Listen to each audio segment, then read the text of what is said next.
Welcome back to the Aging Project podcast. I'm your host, Shelley Craft, and together, my friends, we're on a mission to age well. Bloody well, if I'm being honest.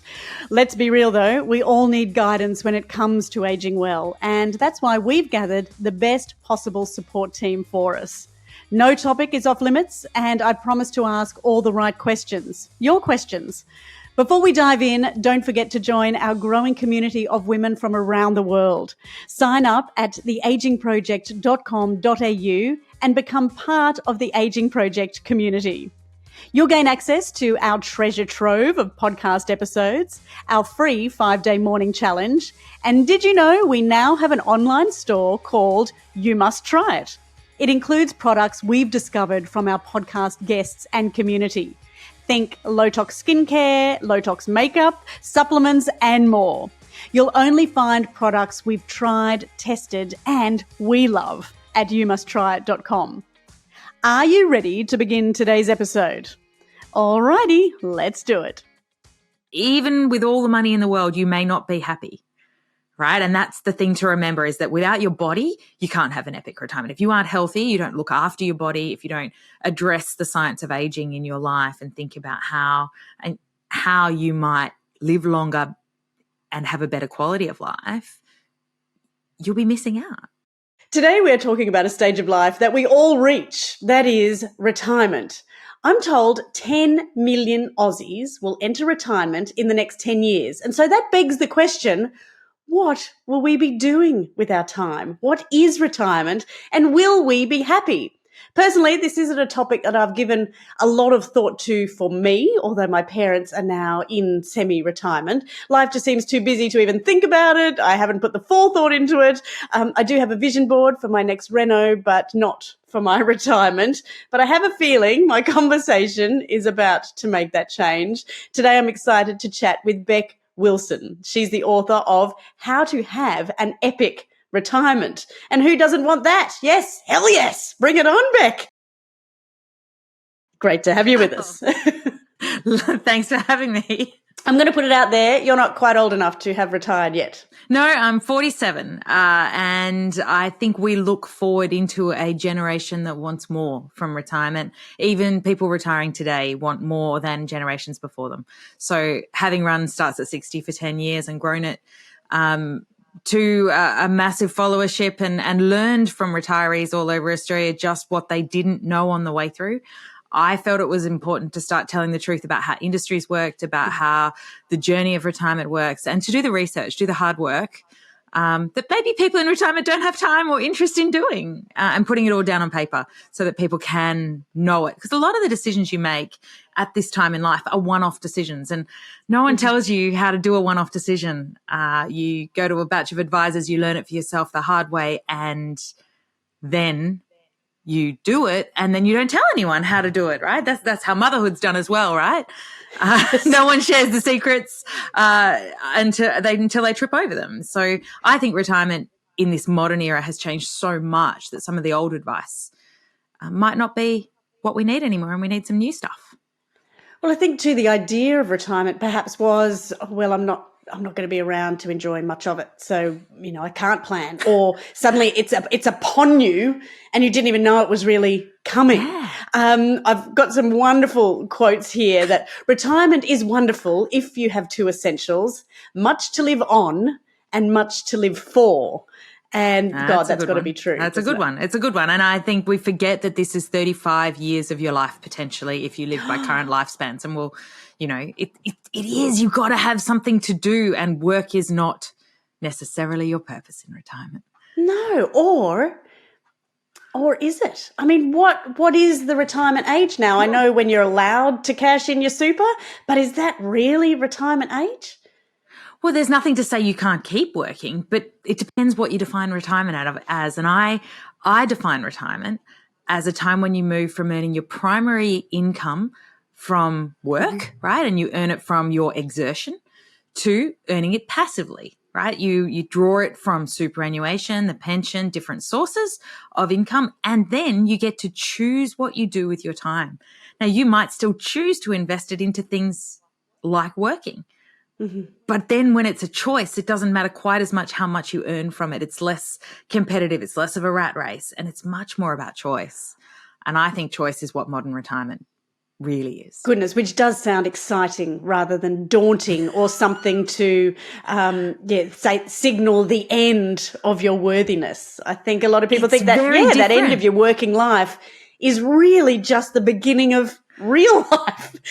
Right. And it's very different because we didn't have a world where passive income was something we could actively talk about until superannuation had been around a long time, long enough to be, it's 31 years since we got superannuation, right? So now it's starting to really get its groove. The people that had it in midlife have been able to build up a balance to supplement their incomes or to become their primary income.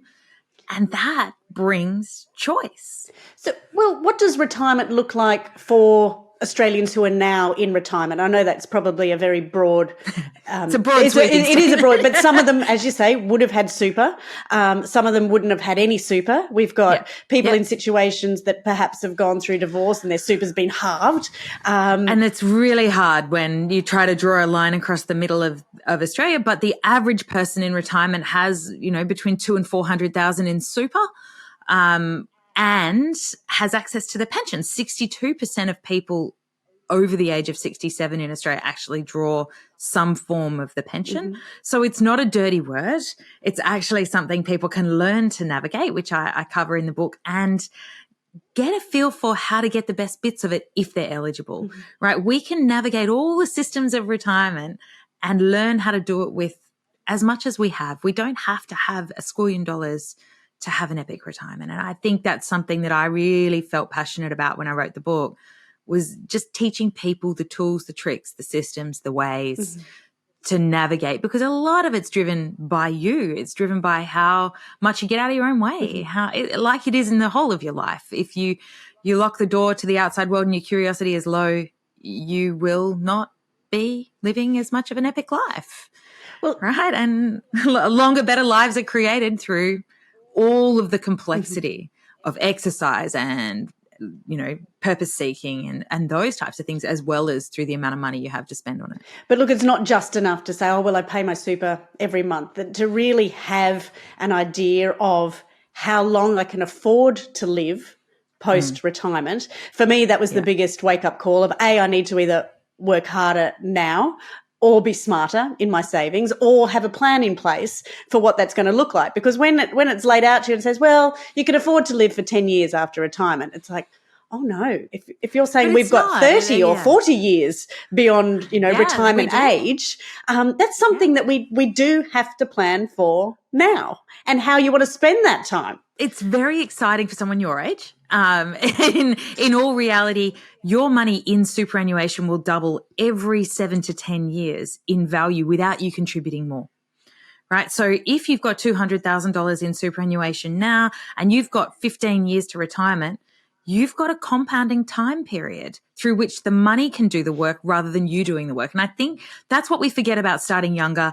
It's an unsexy industry, superannuation. And frankly, I'd rather talk about the why of retirement than the money, but it's a very important conversation. And if I can enable people by thinking about what they want to do with their time so that they make the effort to put the effort into their money earlier, they will have a far more epic retirement. Because obviously if we want to do lots of travel and lots of those really fulfilling activities that are, cost money, they come from having more money in the bank, right? But you can make a huge amount of difference, not just by running on the wheel harder, right? Just by focusing your attention on the right things in the right order throughout your life to prepare yourself for retirement. And then time does heaps of the work. If you're just setting it in place and then almost shutting your eyes and checking on it every year or two, it's phenomenal what you can achieve, right? You're going to be okay. In the money. But if even with all the money in the world, you may not be happy.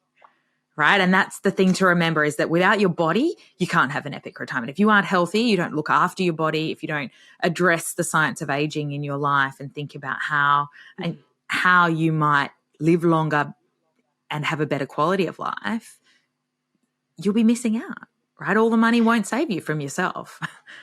So I think that's it. I think the money conversation almost needs to be spoken to people younger than us at this point, because I think our generation have been encouraged and put a lot of thought into it, and it's just been a given. We've got now the generation of influencers and entrepreneurs and small business owners that it's not going to be their main priority, but that is going to bring them unstuck. I mean, if they're not, they've sort of given up on the Australian dream of having their own home, you hope that they're concentrating on the financial side of retirement. Look, and we are blessed that the government brought superannuation in, because we are a lot better off as a country than a lot of other people in our retirement vision setting. Like most countries don't have a system like superannuation.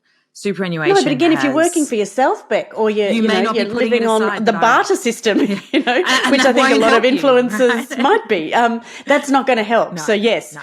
For the younger people listening, concentrate on the financial side of your retirement at this point. On. For the older people, there's 6 pillars you've got to get right. And I dare say you can only be dropping 1 or 2 of them at a time. You cannot expect to have an epic retirement if you aren't thinking about at least 4 of those 6 pillars as you head towards it. Okay, well, let's get on to those, because imagine you've come home and you've muttered those words, honey, I'm home forever. That worries me. Have I got my 6 pillars in place? Oh. So you've done, as you say, all this research of what an epic retirement should look like. The first topic is time. This is the first pillar. It is. And time is incredibly important because, and I wrote a whole section on money, and then I went, actually, no, it can't come first. We've got to come and put this time thing in at the front of the book, because if you don't think about how long you might live in the modern world, and you take the numbers from your financial planner or the government statistics as your number, in all reality, you might undersell yourself this retirement thing. Yes, right? We're gunning for 120, right? Well, this is completely achievable. I took the calculator on my website. I dare you to go and do it. There's a bunch of actuaries have given me access to a calculator that you can take that allows you to put in some health data, as well as some relationship data, as well as some fulfillment data, as well as financial confidence data, and it spits out how long you might live, right? And mine says 102, right? 50% of people born after 1971 are likely to live to 100, right? So I'm not sure when you were born, but it's an 76. I'm with you. I'm 76. We're You're the same, dragon, right? So, happy days, yes. So in all reality, we're likely to get very close to that age. Now, if you plan to 85 and you slow down at 75 or 80 thinking I'm getting old, mentally, if you aren't doing the exercise to keep your body strong, if you don't take proactive steps to stay immersed in communities and participatory in your life, what happens to you? You do decline, right? So we choose how we progress through life and how we picture this life that we live in the next phase. And a lot of the learnings that drive the pillars are see time first. Think about time, think about how you want to spend your money during that time, and then frame your life up so that it can be epic. Because epic means long, it means good, but it means good to young people. It means long as well, right? And I think that's something that I want people to see as the baseline is time is on your side if you put it on your side. Don't do the exercise, probably you won't have time on your side. You won't have physicality. And you can't, with all the money in the world, have an epic retirement without your body. That's it. Right? So, I guess there were that phrase, the ski clubs, the spending kids inheritance clubs. And I think they were that first bunch of people that realized, hey, everything I've saved and worked for, I can now enjoy, rather than, I think, that generational idea of leaving it all behind. Look, and I'm a big believer in the fact that shift has happened. I've spoken to hundreds of thousands of people who will speak about the feeling about legacy, and legacy is still important to a lot of people, but they still start to put themselves first in this generation, and they see that they've worked hard all their lives, and they've built from not as much of a class-based society where the rich got richer, but every person could have a go in Australia through the last generation, and they did. And that baby boomer has had opportunity, and now they have opportunity to live their life well through the third phase of their lives from 50 onwards. Frankly, it's not even the third phase, it's the second half of their lives. Yes. Right? And the Gen Xers are coming in as well to pick this up and modernize the whole concept of retirement as we come in and say, well, we might not want to give up work. We might want to have both our passive income and our fulfillment from side hustles, working, businesses, things like that. And the whole generational shift in being able to do it all, but choose, is the next phase, I think, that we're going to see and be able to commentate. I think it's quite fun to watch the world change together. Well, because you've been studying this for quite some time, it sounds like retirement's been on your mind for a really long time. When did you start deciding, hey, yes, I'm doing this for now, but I'm really going to focus on the end? Was there a point? Was there a moment? Look, I ran Starts at 60 for 10 years. I started it when my parents were turning 60 and they were my inspiration for the fact that there's nothing in the digital world. I stepped away from Starts at 60 last year because I wanted to be more of an independent voice. There's one thing to run a business and run on a wheel. It's another thing to be able to research and dive more deeply into the actual solutions and not have that wheel of media, but instead be curious. And now, having written the book, it's exciting to understand all of these areas in much greater detail than you get to when you're at the coalface of the media engine. And now the pillars are something I think people need to learn about. And I'm much more focused on deeper quality education of people rather than that rush through media. Telling real people stories is a joy. Like this is a changing world. And the only way we get to find out about it is by talking to people and asking them what they've learned and hearing it. And it's easier to do that as a younger person because I don't inject my own experience on it. But you have learned, as you said, putting that topic of time first, being the most important. That we do want our lifespans and our health spans to match up perfectly. Of course, the second pillar. Health span is the key, right? That is the right? key, yes. And I think as you say, we're so much more aware of that now than perhaps the generations that came before us. And I still think we're only at the beginning, right? There's discoveries in anti-aging science or age reversal science that I wrote about even this morning on one of my blogs, Epically, where overseas we're not even seeing this stuff in Australia, but they have reversed aging. Have you heard the news? Our sister platform, You Must Try It, now offers one-on-one health coaching via Zoom with our team of qualified experts. Our store exists to offer you more than our tried and tested products. We want you to age well, and at the foundation of that is your health. Let me share Lou's feedback, one of our recent customers. She wrote, "I still can't believe how much we got through in an hour. I was offered the most detailed personal advice I've ever had. I've been talking to all my friends about their health coaching sessions and my experience. The friends that have already had their session couldn't be happier. Thank you, Lou." So if you're struggling with a health issue, perhaps a gut, a thyroid, weight, energy or sleep issue, or maybe like Lou, you just want to optimise your health, our You Must Try It team of qualified health coaches would love to help you. They can help with everything from blood, hormone and food sensitivity testing to practical strategies, so you know what to do and buy that is actually going to work. Just go to youmusttryit.com and book your appointment, and let's take action to age well, my friends. There is some incredible studies and knowledge out there, and I find it exciting, but I think a lot of people would find it frightening, if not horrifying, that this longevity, the chance of living forever, is highly possible. Look, I guess I've read enough about the science of aging to feel that it's a possibility, but not in the next 10 years, right? The science, when it's just at realization stage, takes up to 20 years to commercialize through to human consumption. And so the reality is it's likely to affect 50-year-olds, but not 70-year-olds.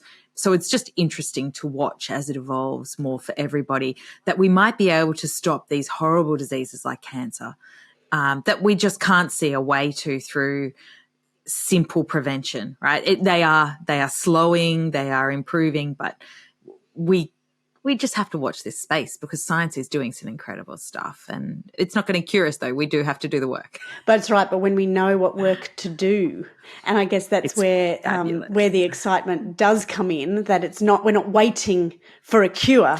Well, that's what I've done in the book is I felt very strongly that it was important to talk about modern world ways to live your life very much now based on the science of aging, the science of happiness. And in each pillar, except finance, there's a science here. Like in longevity, there's a science that the actuaries are driving. in finance, well, it's really the way the systems work that you need to understand in the pillars, and frankly, the system of superannuation, the system of the pension, the systems that sit around how to invest and what it means to get a return on your investment and how compound investing works. All things that people understand in some areas of society, and in others, they just haven't ever had it explained because they might not have a financial planner. And they might not need one, frankly. They might not have that much money to invest that they need to go and get it. They just need to learn and use their super fund and things like that the right way. But where is the best place to get that advice? I mean, is this coming from your HR department at work? Are you meant to be sourcing a financial planner of your own? Is it just reading? Is it knowledge? Is it through books like yours? Look, I personally believe that people need a level of general knowledge about retirement finance themselves. They can't just rely on an advisor giving them the answer. It is a very important step for people who have wealth to go and get advice on how to invest it and get a return the right way, and to be invested in products with good advice. But I do think you also need to know how to navigate the systems, because there's a lot of people in Australia that don't have enough money to justify the cost of advisory services now that there's only 16,000 advisors left in the country. And for many people, that advice statement is such an extraordinary cost. You know, they might have to pay $5,000 for a piece of advice. And I don't want to scare anybody off getting it. I think it's very important. Increasingly, as the legislation moves away from the Hayne inquiry, we are going to see super funds offer more advice again. And I want to encourage everybody to think about using their super fund, knowing that a super fund can only give certain types of advice because they are a financial product provider in themselves. But for people with not a big balance, it's still a good source of information. And for some people, it's free. Some funds offer it complimentary to advise on how their fund is invested within the fund. It's a very complex world. Mm-hmm. All I've tried to do is break it down into 11 pieces for people so that they see the pieces distinct from each other and understand how those systems work. It took me quite a bit of research to be able to simplify it. Because I wanted to write this book for everybody, not for the elite or the affluent retiree. I feel very, very strongly that this is information we all need to navigate the next phase, and it needs not to be boring. So, well, with that, how to have an epic retirement, there is a whole chapter in there, as you say, on the topic of money and super. But again, you need to know the answer to that first question of time, how much time you think you're going to live for. Yes. You need a hypothesis, right? It builds on each other. So then you could approach it a different way of going, oh, well, what do I want to do with my retirement? Now do I have enough money? But I very much felt like people need financial confidence as much as they need to know how much money. You might not have enough money. So then how do you adjust your picture of life and to fit better with what you can do? And I don't want to tell people to slow down their vision, because I personally believe you build on each step here. You get confidence in your money and you say, right, that will enable me to do this much, but not that much. And so if I want to do more, I'm going to have to work a little bit to earn a bit more money. I'm going to have to think about it all the way through and think about that pillar as adjustable and improvable to a certain point. And you can work on the pension, right? There's ways to make a little bit more money that can help you have a holiday, that can help you buy a car, things like that you might need to make your retirement better, even if you're on a full pension. It would have been very difficult to break this down into chapters and pillars, because the next one being the topic of happiness and fulfillment, it all ties in with the same thing, doesn't it? You can't have happiness and fulfillment if you don't think you're going to live very long and be able to afford it. Right. And that's where the whole envelope became a framework that people could understand and that I could speak very confidently to the ingredients of. And happiness and fulfillment has a science that globally there's authors that have talked about the happiness curve and how we're actually at our most challenge point at 47 and a half in life. Did you know that? God. Right, we're at the bottom of our happiness curve. See, again, speaking to other guests, I've just been blaming that on perimenopause. It's not my problem at all. I am not unhappy. I just think I'm unhappy. Right. But ultimately, I'm so in all reality, it happens to men too. No, it happens to men too. People can be all the way at the top of their career ladder. They can be in the middle of their life at at an extraordinary level of success and be very unhappy. And it's just something that happens where our goals in life shift somewhere in the midlife. And we realize that climbing up doesn't necessarily make us happier, that we've slid down the greasy pole of life a couple of times as well and felt some of those effects. And then the journey next is to find your meaningful purpose. And for some people that's found in work, and for some people that's found in epic pursuits or hobbies on steroids or in a whole lot of different things. But it does get people to think more at our age and beyond. Wherever you have that sort of turning point happen, whether it's retirement that brings it on or a midlife crisis, it can be either. Or just simply changes in life, they lead you to think about, what am I here for? Why am I doing this? And there was a whole really beautiful school of thought that came through on how transitions happen as well, and how we think about change in life, whether you go through a trauma of losing a partner or a divorce or leaving a job. They're all very similar kind of adjustments to the way we have to have an ending, navigate through a middle zone of self-doubt and I wonder what I look like on the other side of this, and then get some new beginnings. And so relating some of the change management theory that William Bridges has built about transitions in life back to retirement, and helping people feel that they are normal as they go through this phase of kind of curiosity, anxiety, change, and adjustment of their self, is what I've tried to do in here, and help people find the path to the next phase of happiness. Because happiness is built off three really important ingredients, right? It's built off a bit of hedonism and the simple joys of life, where you smell the roses and you eat the ice cream and those things. But that gets really boring after a while. Isn't that what retirement is? Eating all the ice cream you want and smelling the roses? No, we're meant to be busy. No. In fact, I would argue on that that's the way to get it in your everyday life, simplistically. But that becomes boring after a while. If all you're doing is the little things, they become monotonous. You need to then look at what actually drives your sense of purpose. And for a lot of people, they've developed a core skill over their whole life. And we could take you as an example, Shelley. You speak to people, you speak to audiences and explain and take them on journeys and teach them things, right? How would you take that skill with you into the next phase of life if you weren't needing to earn money out of it, but you still have it? I'd be doing this. I'd be doing the same thing. And you might not get paid for it, but you might still do it, right? And the conscious thing is, if you're an accountant who's worked in accounting all your life, what could you do with that skill that makes you feel valued, that puts you in the zone, that makes you feel happy, that you don't need an income from anymore? It's not your primary goal in life to generate an income to keep the walls, keep the roof over your head. So now you get to choose how you fit it in. Do you do it for a charity that you feel really deeply purposeful about? Do you only do the bits you like and leave out the bits you don't and get someone else to do that bit, right? And we start to move towards a type of purpose in life that has a different type of meaning. And we can't imagine it, because we can't imagine not having to work for a living at this stage of our lives. But that's where they go. That's where this generation goes. And it's exciting, because happiness is built off choosing. Well, the Japanese have a word for it called the ikigai, and it is about finding your life's purpose. And they just happen to also have some of the greatest population of centenarians in the world. So the sooner you can find your life's purpose, and I guess then it's your choice when you transition from that being a monetary driver to just your life's purpose, is really interesting. So instead of it being, I guess, your midlife crisis, we should be considering this your midlife glow up, shouldn't we?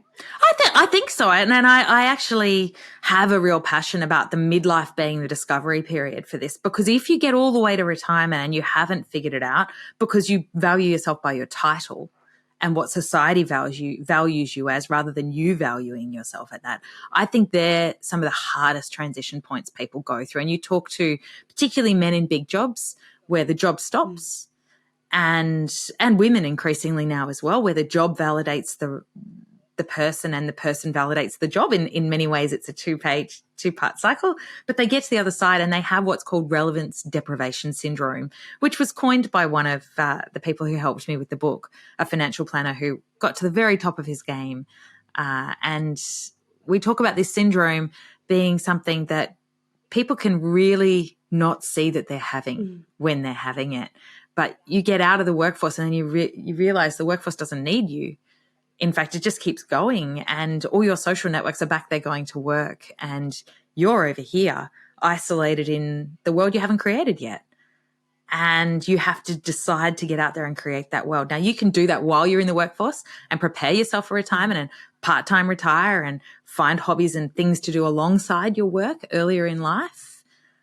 Or you can work right up to D-Day, cut over and go into that shock of having to navigate through. And sometimes it's even harder for the people around you to have to live and watch you struggle. Deal with you. As well, I've got some fabulous stories in the book of wives who've been very frustrated with husbands, where I interviewed the husband and the wife separately. And it's a really fun story because it all comes good in the end. Well, that's good. Yeah, there was a happy ending with that one. But I think going back to what you said before of actually there's no reason to give up what you do when you retire. And I'd never really thought about it like that. I think I've always thought of retirement as, okay, well, that's the end of that. Now what do I do? Am I going to take up tennis or bowls or golf or travel? But it's like, no. Well, it just means, as you've been saying all along in this conversation, it's just when you choose to keep doing it or not. So even if you retire from accounting, for instance, no reason why you can't still be an accountant for a more philanthropic purpose, for a charity that you're passionate about, or your bowls club, or in your lifestyle community of offering that advice to people who perhaps didn't have it before. I know guys that have gone and run the bars. Yeah, never really considered that. And I encourage people, there's two ingredients to it, right? There's epic pursuits, which are hobbies on steroids, and you need to have things that you do outside work, right? We all do. And in COVID, I realized that I worked for all my purpose. I'm very passionate about talking to over 60s, right? Back then. And for me, listening to stories and telling stories was just my whole life. I built a rose garden. I did things in COVID that I'd never done, right? And developed passions that I wanted to improve my knowledge on. And I think that's the key. It's not just a hobby that you go and do. It's something you want to keep investing in. You might do tennis, but take tennis lessons to get better at it. Golf lessons to improve at it. Set up a rhythm and a club membership. So keep learning, equipment, not just doing. Keep your brain growing, right? Yes. That epic pursuit part. And you need 3 to 4 epic pursuits, the research says, not just one. Because everything you take on also has a group of people usually that comes with it, unless they're like more sedentary activities like reading, and even then you can have book clubs. Yes. But they bring people around you, and the people around you become your tribe. And when you've left the workforce, you do need tribes, right? They are very, very important. And the more tribes you can have, well, you need the right types of tribes. You need people like you rather than just people. People that you really meaningfully relate to. The Harvard study of adult development talks about how we live longer if we find and interact with people regularly. And people who isolate themselves don't live as long, right? So we've got to do this, right? The other ingredient is that thing that puts you in the zone. And we know from our work days, the thing that makes time run away, the thing that we just don't see time when it goes like magic. And that, if you can kernelize that and turn that into a purposeful activity that you do regularly, that's another thing that creates meaning in life. And they're the keys, right? If you see that as your creation of happiness pathway, and you're now, as you head towards retirement, basically on a path of experimentation and curiosity to find these things and dig in. Your co-op, your creation of happiness pathway. I've just written that down. I love that. That is fabulous. Well, we want to live happily in the next phase of our life, and it's all choice, right? It's no longer obligation. And I think you've got to say, bloody oath, I've earned it. Thank you very much. Well, and if you've found a way to get the passive income, whether that be from a combination of the pension, your superannuation, income from investments, maybe you draw something against the value of your house, right? And people think I'm saying a dirty word when I say that, but it's not. You can get a reverse mortgage and access some of the funds as an income stream. There's all different ways to use money to get to the outcome if you don't need to leave a legacy of your family home at the end. So that you can live an epic retirement. And for a lot of people, that would incorporate travel. Perhaps it's something they wanted to grow on from the time they've had or the trips they've had. Perhaps it's absolutely the time. They've never had the time or the free finances to be able to do that before. But I know for a lot of people, travel is not even on the list, which always surprises me because I'm very passionate about it too. But I love for the travel. people who do love travel, and it does become that time and that bucket list, once again, it goes back to the fact that you want to be fit enough and healthy enough and cognate enough to actually be able to do it and enjoy it. And I start the travel section with this fabulous story from a lady in the business community here in Brisbane who is 58, and she's in the process of retiring herself because she wants to travel while she's fit and healthy and young more than her company would if she was running a company, more than her running a company would allow her to do. So she needed to move to more flexible types of work so that she could call herself part-time retired and travel. But she wanted to take really physical holidays, and her mentality was, I've got 22 big holidays in me left. I'm 58 now, and I want to make the first 10 of those trekking mountains, climbing stairs, carrying a pack, doing stuff like that. And then when my body starts to decline, I'll take on more driving holidays, less physical holidays where someone will carry my bag or someone will lift it up the stairs, somebody will move me into my hotel room when I need to, and I can be tucked up in bed at night. But that attitude isn't for everybody. There's plenty of different travel operators around to fit your physicality and need.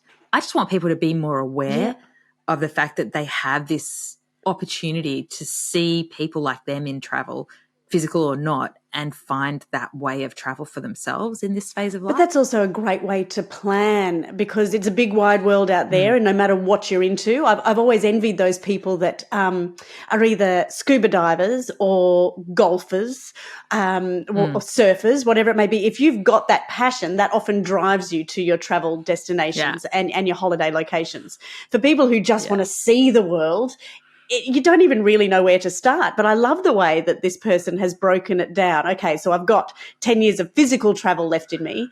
Prioritize that. And it might mean you're doing back-to-back physical ones rather than breaking them up. But you know you've got some my vocab today is terrible, sedentary ones in your future. I think that's a wonderful way to plan. And it's nothing to say that you can't have a cruise and a hiking trip in a year, right? But the mentality she's gone into it with is an interesting one, and I wanted to capture that at the beginning of the chapter on travel because having run travel at 60 for 6 years, I felt I knew exactly what this generation books, right? I know exactly what they buy and where they want to go in order, and so I was able to provide that really intuitively to people, and the bucket list holidays are fabulous. And I think it's important to recognize the physicality of each one that you can do it with, or how you can downscale it by using a tour operator that bridges some of the gaps if you aren't as physical and don't want to climb in and out of rubber duckies in Antarctica. Then you've got to think about the fact that when do you want to do Antarctica? Do you want to do it while you can climb in and out of rubber duckies and see penguins up close, or are you happy to see it from the ship? Right? It's a very important part of deciding the order. You know I'm passionate about prevention and testing. That's why I have to share my recent discovery with you, Mermaid Beach Radiology. This company is dedicated to preventative healthcare, understanding the importance of early detection. They specialise in whole body MRIs using their state-of-the-art 3T platform. Now, this advanced technology offers greater sensitivity in detecting and catching potential issues before they become serious. Mermaid Beach Radiology provides the most accurate detection available. Their 3T whole body MRI gives you peace of mind, empowering you to take control of your health and make informed decisions about your well-being. Remember, prevention is the key to living your best life as you age. Mermaid Beach Radiology is your partner in proactive healthcare and aging well. Visit mermaidbeachradiology.com.au to learn more and take the first step towards a healthier future. Let's pick your brain here because you do have this wealth of knowledge. Where are the bucket list places these days? I'll have to get the book out now. Okay. Well, the number one bucket list holiday, international. So the list gives us an international holiday list and a closer to home list, because I think a lot of the time you can get better bang for your buck closer to home. But the Great Lakes and the Rocky Mountains of Canada and the Inside Passage of Alaska is a holiday people do as one. All boiled up, and you do that beautiful Rocky Mountaineer rail journey over the mountains. You stay in the Fairmont Hotel with a lake view room if you can afford it. I mean, it's the dream. And there are some amazing packages and companies that tie that in a beautiful big red bow for you, don't they? And you get the cruise up, and you have to go at the right time of year. And I lay all that out there of who the operators are, what time of year should you be doing this to get the ice and the snow at the right point so that you can cruise up through, and what mobility level is it? Because I think that's also something we got to talk about more. If you're going to have a body that does eventually get to that aging state, my dad is 76. He was jumping into the Arctic Ocean last week in Iceland. And he's very fit though. He goes to the gym 2 hours a day because his body is something he wants to keep working as long as he can. So the joys of retirement, hey? He's got the time to do that. Exactly, right? I'm lucky to have very good examples. The second one on the list, Amsterdam to Budapest Central European River Cruise. I think that's actually quite a low mobility holiday. You can hop on bikes, and they use e-bikes now for you to travel around on when you get to the villages, and you can hop back on and off that ship every day and cruise the canal, and it's just beautiful. I'm sure you've seen it in your time. My mum's done that one a couple of times, actually. She loves it. She is very much for I call them soft adventure. As far as they go, you can dive in or pull back as much as you like, and even on the trip you can be as physical or as sedentary as you like. Day to day, you've got those choices. So I think the world is really set up for it's doing a great job of it, isn't these it? days. They're doing a great job. I was just interested to see what the top picks were still, whether they were the same as they were in my travel days. And the third one is cherry blossoms in Japan. And there's only 1 week of the year that you can go. And from Australia, it's a very highly sought-after holiday to see those beautiful blossoms in action and all the ceremonial activity that goes on in that 1 week of the year. So that one's the third one. And then we go over, let's go to the closer to home, which I think is beautiful. Is this all about your nomads, your caravanners? No, because there's another whole list for them. Right. I did the research on all the road trips around Australia and internationally that are sought after, because I just felt it was really important to put this on paper. I couldn't even find it on the internet. So I had to really work hard to put some of this content together to make sure that it was robust. Gee, there used to be TV shows about this. Oh my God, was there? You should get them going. I was a blonde nomad for a long time. I'd say I was a grey nomad. Some trips turned me greyer than others, but yes. Isn't that crazy? Well, you've got it all there. All the research is in this book. A phenomenal amount of work you've put into this, but obviously you had an absolute ball researching and writing it too. I wanted it to be truth, and I wanted it to be valuable to people, and I just couldn't find anything out there that did this work for people. To start them off, they still have to go do lots and lots of their own research, and I think people in retirement actually get a great kick out of researching holidays. So I don't want to do all the work for them. I just want to start them off. Yeah, just give them a conversation starter. Yeah. One of the chapters I found really interesting in this, and it's something that obviously we talk a fair bit about on the block, is homes. Houses and homes and homing has changed so much.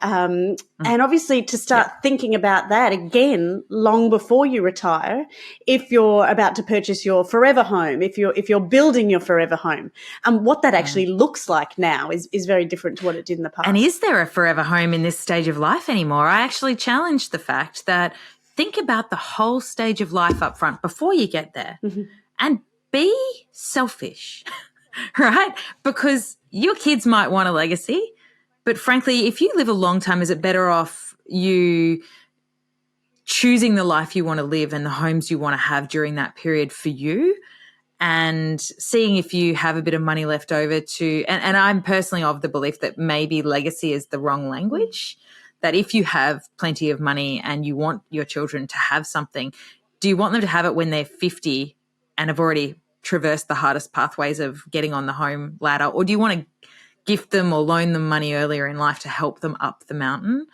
and actually just help them at the meaningful points rather than leaving it all till the end and not seeing the joy that it creates in your grandchildren's lives and the calm that it creates in your children's lives. Very interesting. Right. And that's a bit of a challenge to the modern thought process, right, of money. But the one I really want people to think about is your first home in retirement is often, and this is a generalization, I I conclude, a lifestyle house, right? A house where you choose after the kids are gone and you don't need to keep maintaining all those bedrooms to have the life while you've got the physicality and the fun in you that you want to live. It might be a lock up and leave house so that you can get in that caravan and go, or it might be a beachside apartment, or it might be so that you can walk along the ocean every day.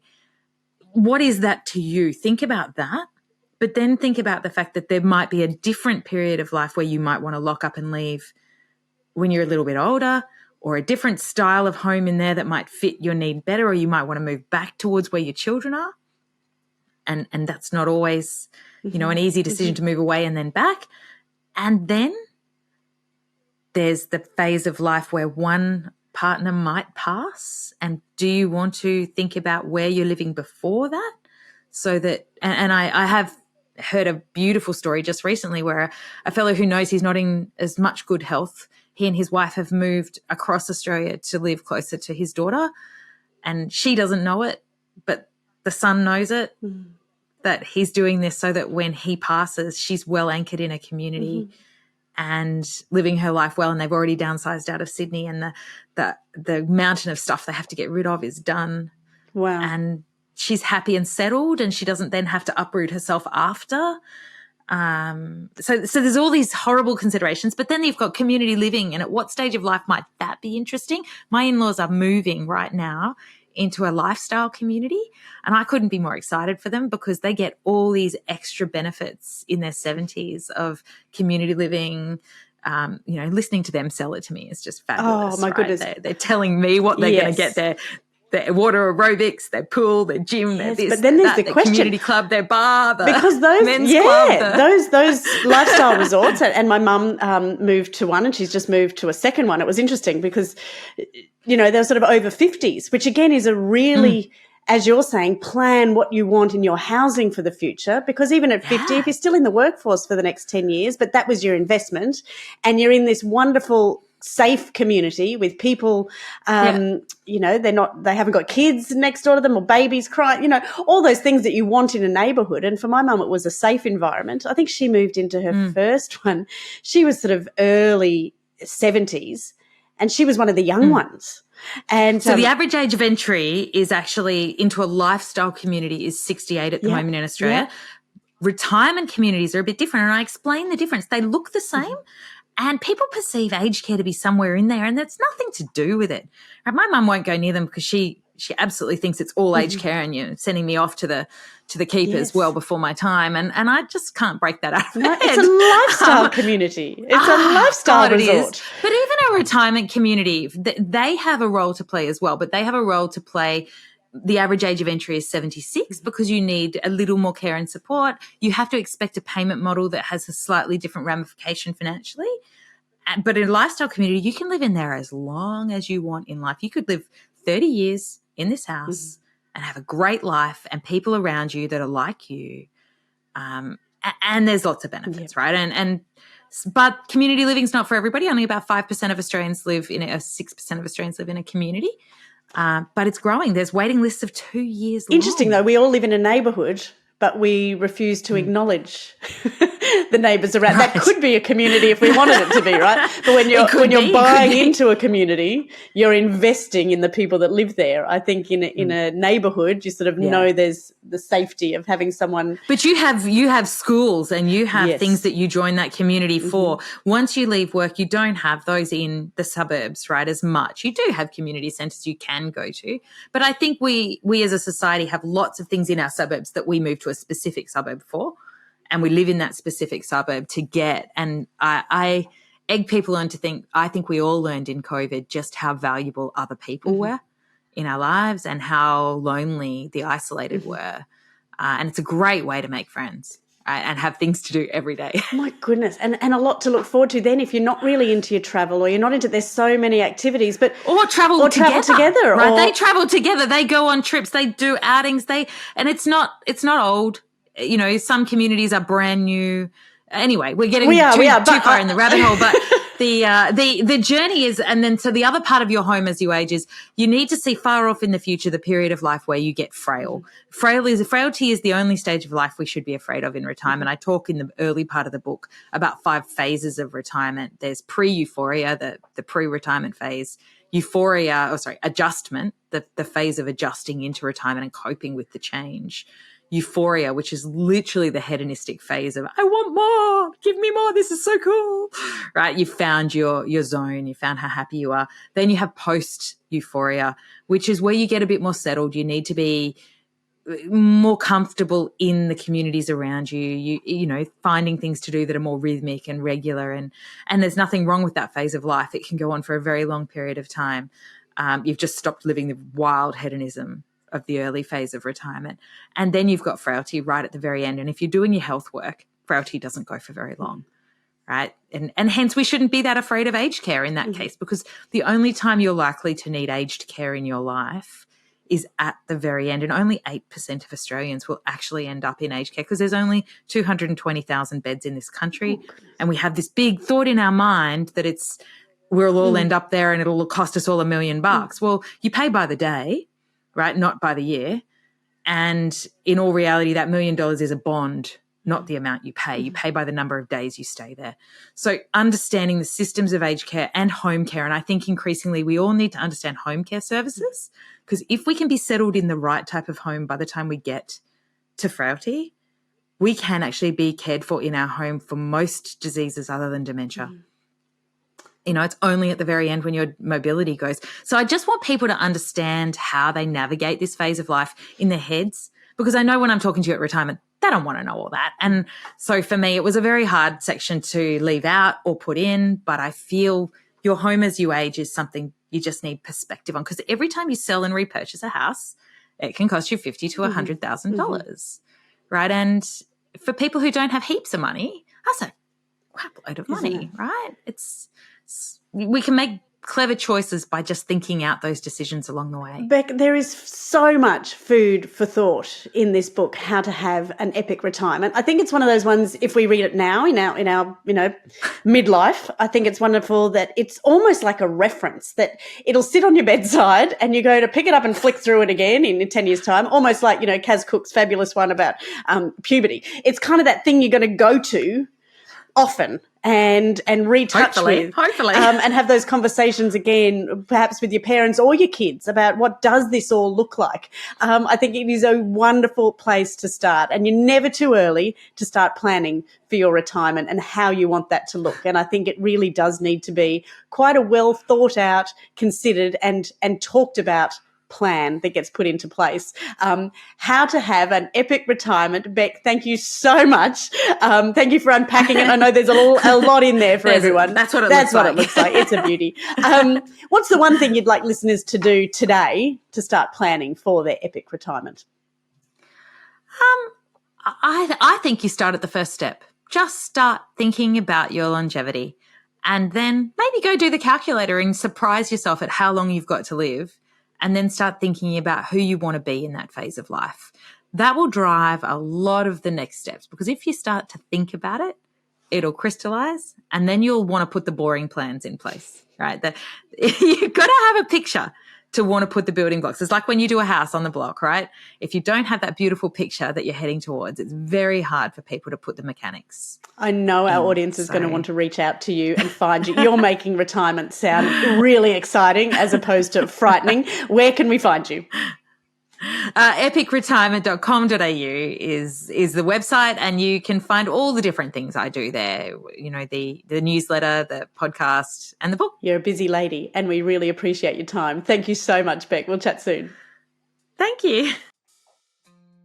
What a fabulous chat. I can honestly say that is the first time that I've had an in-depth conversation about retirement, and I'm sure I'm not alone there. It was an absolute eye-opener.